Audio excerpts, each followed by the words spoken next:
Ang mga propeta mao gina sila'y muuna pagsangyaw aron ang mga tao maandam sa pagdawat sa Ginoo. Muna nga gipanag-an sad na sa Old Testament nga si Elias mubalik. Matud pa diri sa atong unang pagbasa. Gida siya sa kaning kalayo, alimpos nga kalayo, unya mubalik siya dinhi aron pagpakita sa Ginoo nganhi nato.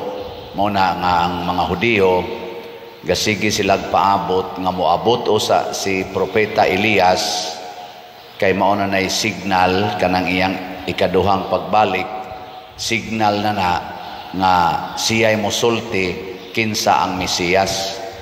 Nya kay ang mga Hudiyo wa man gyud kakita nga si Elias nibalik, mao nang di sila motuo nga ang Mesiyas niabot na. Pero kita nga mga Katoliko nagsunod ni Kristo, mituo ta nga niabot na ang unang nahitabo na ang unang pag-anhi sa Ginoo niadtong December 25 nya gibana-bana nato year 1. 2024 years na ang milabay niabot na ang Ginoo. Ilingi ay mong tupad ing na niabot na sa inyo ang Ginoo. Abot na. Wapa. Basig nagpaabot pa mo. Ang ato karong gipaabot nga mobalik nato ang second coming sa Ginoo. Nga moabot siya sa iyang ikaduhang pag-anhi. Nya kanus amo na mahitabo mao gyapon moabot si Elias. Si Elias nagsimbolo ni sa propeta.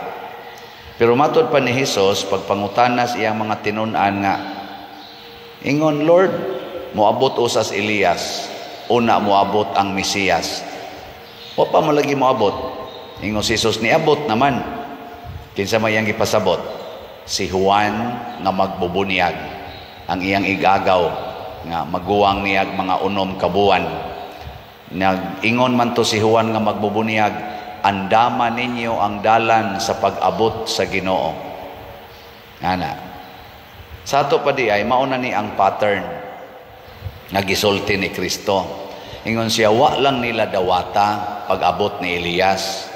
Nya pareha sad ana ako karon ako na gyud ang final nga Mesiyas niabot na sad ko dili sad ko nila dawaton. Ana. Nakaroon sa atong kinabuhi ang pangutana, dawaton ba nimo si Elias? Lingay mong tupad. Ing nadawaton nimo si Elias.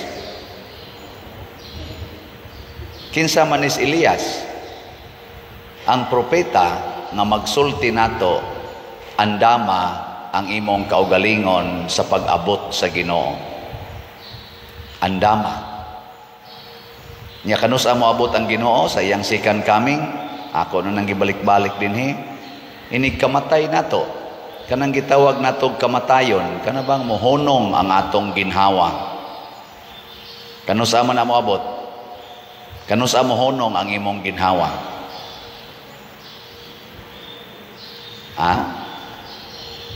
Kanus aman? Ikaw kay pangutan na imong tupad na kanusa ka mohunong ng imong ginhawa.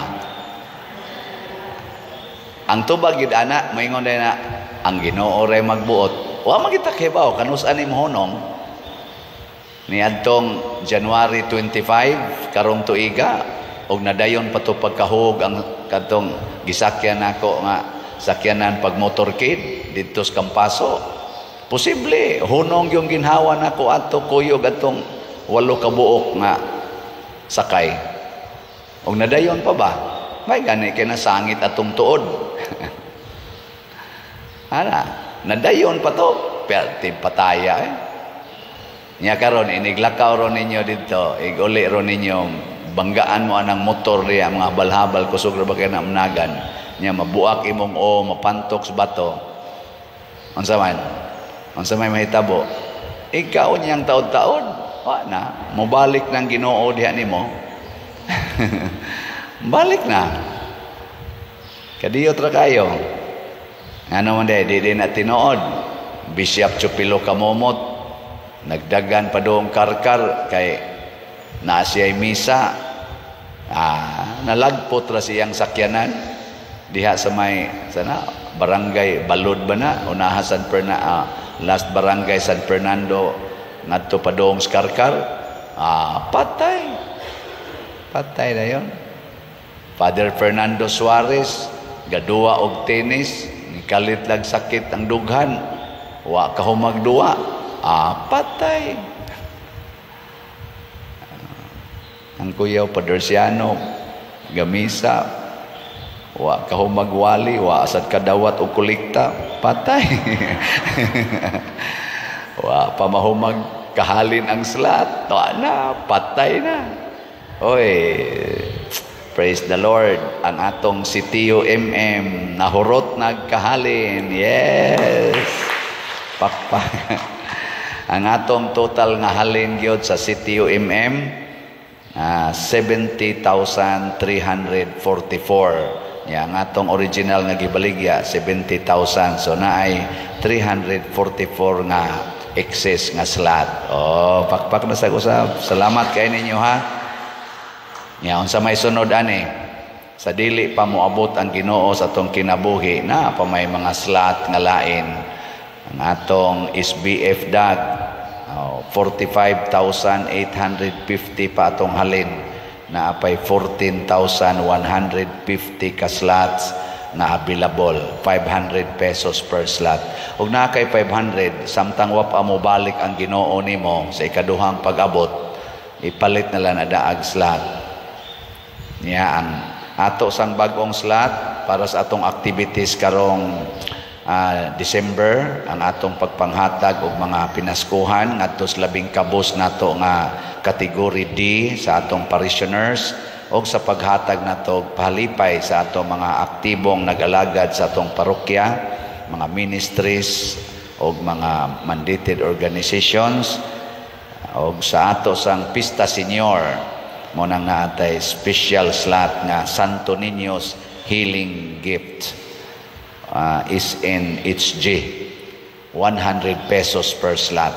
Nga atong gibaligya karon 40,000 ka slots, 451 pa atong halin, 39,549 pa ang atong gibaligya, 100 pesos per slot.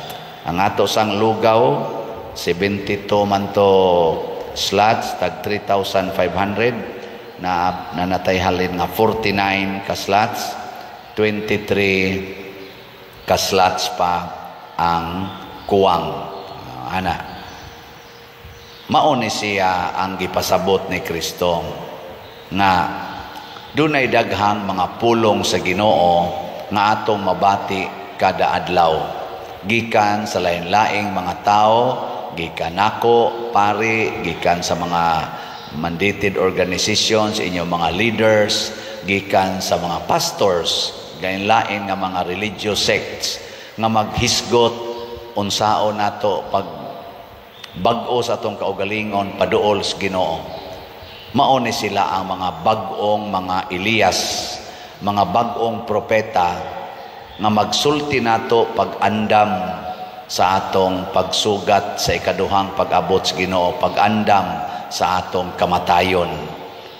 Mao na nga ayaw usiki, kay ang Ginoo di ay mga igsoon siging padala og mga propeta nga mosangyaw sa pulong sa Ginoo.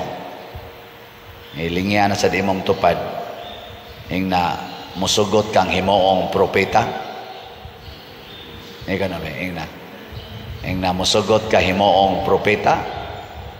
Oy, kita ra ba pagbunyag nato ay ginig kalimti, pagbunyag nato unsa toy atong nadawat nga threefold offices of Jesus. Unsa to? pagkapari, pagkapropeta, o pagkahari. Nadawat na nato ang prophetic, priestly, o kingly offices of Christ. Pasabot, kitang tanan, giawhag tas pagka magsasangyaw. Muna si St. John of the Cross, si San Vicente Ferrer, ang tanang mga santos in one way or another, doon na sila'y common function nga nakapasantos nila. Unsa man ni ang pagtabang nga mabag-o, ma-renew ang kasing-kasing sa mga tao nga makakita sila sa Ginoo ug mosunod sa Ginoo. Muna sa ato dinhing tubag sa Salmo, Ginoo, pabalika kami kanimo. Sa to'y sunod, pakitaa kami sa imong naong ug maluwas kami. Inigbalik sa Ginoo, isip judge, isip hari, iyatang hukman. Kinsa may maluwas sa iyang hukom, kadto ra gyong nibalik sa Ginoo, nakakita sa naong sa Ginoo ug nisunod sa Ginoo. Gilain na sang lingi sa imong tupad. Ingna kanang ibaligya ni Father nga slots, mutuo ka nga makaluwas na nimo. Ingna ko no. Ingna kana bang ibaligya ni Father nga slot, mutuo ka nga makaluwas. Tingali makaluwas, adigit tingali makaluwas gyud kay nga naman maunay paggamit sa kwarta para mahimot ang duol sa Ginoo. Kana bang gamiton ang kwarta para itabang sa mga kabos. Ako pagdayon ako rong naog, minaw ko social media, hot kay rong isyo kaning pag-final sa budget sa 2025. 6.3 trillion ang budget sa atong nasod. O niya, mangutang kuno sila og mga around 2 trillion kay dili kasapar ang atong 2025 nga income sa atong nasod. Okay lang na siya. Ang nihatron diha sa social media og nang tungod atong ilang desisyon kay ang PhilHealth zero budget. Why budget ang para sa PhilHealth? Gisiro. Nya nasa na ihat nga isyo katong ning aging mga kuan nga dunay mga 89 billion nga kuno excess surplus sa kwarta sa PhilHealth gi-transfer ngadto sa National Treasury. 89 billion. Nya naa na sa iniabot nga ilang na pagsunduan dito sa bicameral nga ang DBP ang ang PhilHealth o ang Tingog Party List naghimog mua nga ang PhilHealth pwedeng mulon ngadto sa kaning DBP aron itabang sa mga LGU under sa pag-facilitate sa Tingog Party List. Karon pag-abot sa Senate gi-question ngano mang gisiro budget. Ang rason matud pasad sa in charge sa Senate sa Appropriation Committee ningon siya naa manggod nay stagnant nga budget ang PhilHealth nga mga 600 billion nga wa gamita. 600 billion kuno wa gamita. Nagsigi sila hearing for how many months sa office sa Vice President nga wa kuno maayong pagkagamit ang 125 million nga confidential fund, pero wa sila mag-hearing o wa sila nila ipenetrate nga naa man di ay 600 billion nga wa magamit karon sa PhilHealth. Mao na ingon tong ilang in charge nga atong tudloag leksyon ang PhilHealth nga gamita na ngano magsige man taghatag nila appropriation kada tuig unya wa na nila gamita ang 600 billion. Tinuod ba na o wa o dili? Kung tinuod na, sayop na nga paggamit sa kwarta sa PhilHealth, gipakatug ang kwarta Unya, daghan kay muduol nato dinhi nga way mga ikapalit ganig biogesic newsip kada adlaw gasigi kog pirma mura na ta dinhi gamay nga DSWD. Mo ginang muuli gyud ko dinhi kung na ako'y misas gawas inig uli na ko dinhi dugay pa ko makatog siging pirma anang para ipalit og tambal, ibayad sa ospital. Na ay mga nangabali ang kamot, nangabali ang tiil, kay nakras sa motor, why ika-pa-ospital, kay why ikabayad. Na amanday 600 billion og tinuod na. Pero ngano man sang nangatog, man sa dangato mga government officials, nga nakakita man sila na kada tuig, nakita man na nila, kada tuig naa man ang kuwa, naa man ang tig-evaluate. Ngano man sang namiyong ilang mata, karon naman sila ni tingog nga naay ni question o gustong mo file o kaso ngadto Supreme Court. Mao ni ang atong mga gitawag ba og pagpangandam unta sa pag-abot sa Ginoo. Maggobyerno man or masimbahan, doon natay kaakuhan paggamit aning kwarta alang sa kaayuhan sa tanan. O kining atong slat-slat dinhi, kaluoy sa Ginoo, nakahimo na tag mga balay, nakapahatag tag mga pagkaon, di na maihap, pila ka thousands of people kada tuig, labing minos maghatag taog mga 6,000 ka mga 5 kilo packed rice ngadto sa 7,000 kada tuig na nato gibuhat. Kuwang kaayo, no? Nya mo na kay pila ra man say ato dinhing kwarta. Ngayon nangutana nako, Father, porti tingaling datua ng imong parokya. Nako, suway lang tanaw dito, perming negative. Isa nga no, masang naman ka ikahatag nga negative man di ay. Nako mo na'y sikretos Ginoo, bisag negative, makahatag. Na hinoy positive kuno nga 600 billion, way gikahatag. Pagkasiawa. Nga no man na, sila na'y mag-igo ana. Pero og maminaw ta karon sa social media sa nahitabo diha sa atong mga politicians nga mao gi-entrust gitagaan nato og pagsalig nga mo'y moatiman sa atong nasod, ngilo kayo daghang kwarta nga gihisgutan apan dili kay nato mabati nga niabot na risa kinaubsan nga bahin sa atong katawhan. Di kay nato mabati. Kay karon ang kagutom, ang kalisod, nag-anam gyud kagrabe sa atong nasod. Di na lang ta magpakabuta-bungol ana. Nya kami sang mga pari, di sa doon ta mi magpakabuta-bungol niining panginahanglan. Doon naman sa gyud mi ikatampong ginagmay. Lingi ay mong tupad. Ing na andam na bakang muhatag. Ing na. Basig imo ra nang gipakatog na aroy gi-declare na ang kinadatuan nga taos kalibutan karon ha nakita na nako sa Google gahapon ang kinadatuan nga taos kalibutan doon na siya net worth nga $400 billion.